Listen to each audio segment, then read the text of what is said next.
Aynen aynen. Ağzına sağlık. Aynen aynen. Başka söz değil mi be? Çek. Aynen aynen aynen. Sen oku. Aynen aynen aynen. Aynen aynen aynen. Hepini yeniniz mübarete.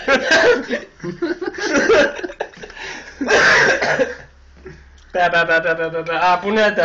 Bu ne de? Bu ne de? Çek. Zəhər çəkirəm də. Video çekil de Video çəkirdə neyse.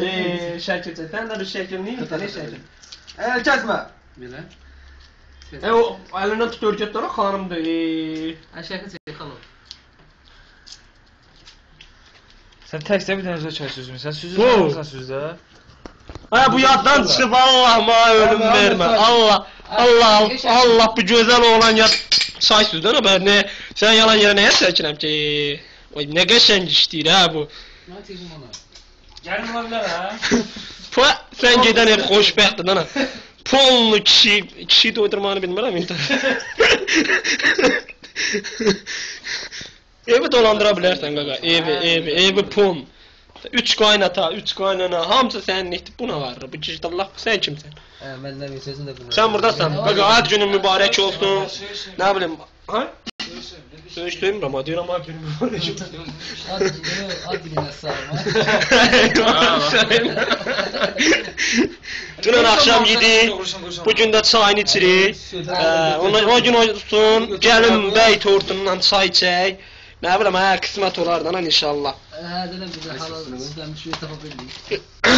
Tapaslan, tapa. Bu deyil bundan evlənirsən, mənəm onunla ya.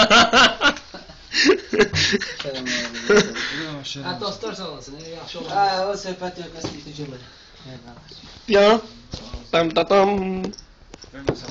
Ene şəkil otur. Ay, toy mübarək. Deyirəm ay Allah. Bir təbiyyətdə xalo olur. Şəkil çək, xalo, şəkil çək.